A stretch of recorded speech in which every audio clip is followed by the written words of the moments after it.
Well, I think that's unquestionably the case. I listen a lot to what you and other commentators say. I listen to what the pollsters are saying. I even take some cognizance of the views of the bookmakers, and everybody seems to be indicating that it's going to be a hung parliament. So I'm not going to deny all of those facts. And I think that we have to recognise that it might be a parliament that is so diverse that even two political parties may not be able to make up the numbers necessary to govern. Yes, and if the predictions are right, there will be a significant block of unionists, certainly Democratic Unionists, here at Westminster.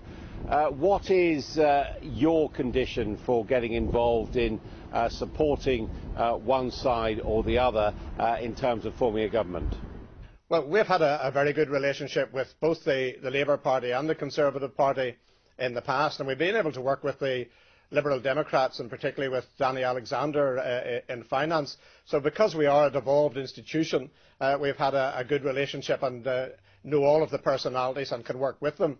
So it really is, at the end of the day, an issue of our Northern Ireland plan, where we have set out 45 key issues that we would want to discuss, which is our vision for Northern Ireland, the issues that I think would make Northern Ireland into an economic powerhouse, that deal with the issues of our public services in Northern Ireland, that look to the strengthening of the United Kingdom, and matters, of course, that in creating opportunity and fairness for everyone. So we look at all of those issues, and we'll, quite honestly, we'll see who is offering the most of our vision for Northern Ireland and the United Kingdom in terms of where we're prepared to give our support.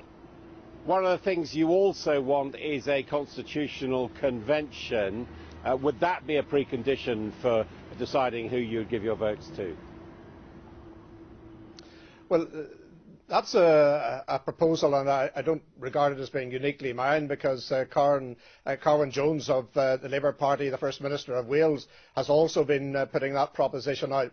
Though mine goes slightly further, because I think Carwyn was looking essentially at the structures of the United Kingdom and arrangements within the United Kingdom. I think we really do need to start looking at policy matters and how they affect the regions. And I don't think that it is helpful to give messages out to the people of Scotland that if they vote in a certain way, they're not going to be listened to. I think the union must be paramount in the minds of any of the party leaders. So it's not just an issue that is red line in terms of getting into government.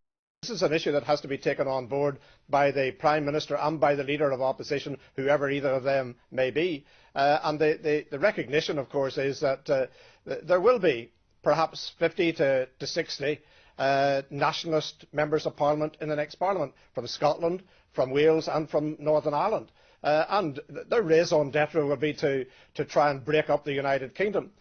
Our job as unionists is to ensure that we maintain and strengthen the United Kingdom, and in that context I want the party leaders, union parties, after the election, when all of the slanging of the election is out of the way, to work together, whether it's a compact, whether it's a council for the union, or whether it's some kind of commission, to work together in order to sell the union to those who are questioning the future of their particular part of the United Kingdom as part of that union.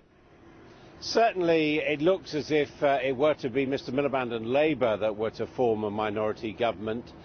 They would need, at the very least, the support of the votes of the SNP. Could you possibly be in a close relationship with a Labour minority government in those circumstances? Well, first of all, we've made it very clear we want nothing for ourselves. We don't want to be part of a coalition. We don't want any posts or positions. We simply want to get the best possible deal for Northern Ireland, and one that is satisfactory to the United Kingdom as a whole. If members of the Scottish National Party are giving support to a Labour minority administration on issues which are for the betterment of people in the Kingdom, I don't think we should rubbish that proposition. If, however, they are looking in exchange for that to get any concession that weakens or gets a separation by stealth, then clearly we would oppose that, and we wouldn't want to be part of any such arrangement. You say you're a little bit concerned by the way the Conservatives have approached this as far as their attitude towards the Scottish voters are concerned. Do you think that on the Labour side they are being firm enough about their relationship with the nationalists? Well, actually, I'm not sure that the two parties are taking a different attitude in terms of how they would view the SNP. The Labour Party is saying that they won't deal with them. The Conservative Party is saying that you shouldn't deal with them. In many ways, they are getting the votes, and amongst the votes that the SNP will get will be votes of those who voted to remain within the United Kingdom in the recent referendum.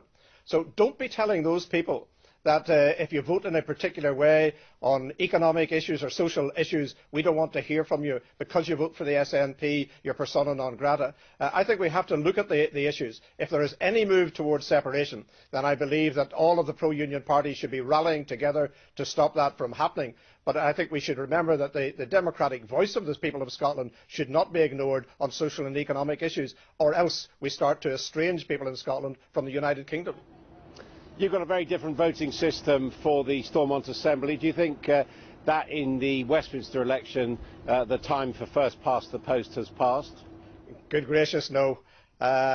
You're absolutely certain if you bring in some PR system such as or such as the multiple member constituencies, you'll undoubtedly end up in every election with some form of coalition and coalition building being part of it. I believe in having a United Kingdom that has a firm and strong, stable government, and you are more likely to get that from first past the post. I know there are unfairnesses that are built into that system, but already we can see a shredding of the votes of main parties in the UK. I think in time that will continue to be a direction of travel for the voters of the United Kingdom. But if you have PR, you can be absolutely certain that you'll end up with mayhem. And what's your guess? Do you think we'll end up having two general elections this year? Well, it certainly is a possibility, and I don't think that anybody that has gone through the fixed parliament process, which effectively has meant that we have had 5 months of an election campaign, will look forward to having another one in this year. But I think there are obviously possibilities, and the electorate must have the final say in these matters. But if the electorate give a result which shows that they want a multiplicity of political parties to have a say in the future government of the United Kingdom, are we right to second guess them and say, no, we're going to go back to the polls to get a different result because we didn't like what they offered us in the first place? I think there must be a real effort made to see if we can actually construct some kind of consensus government on the basis of the result that comes from the May the 7th election.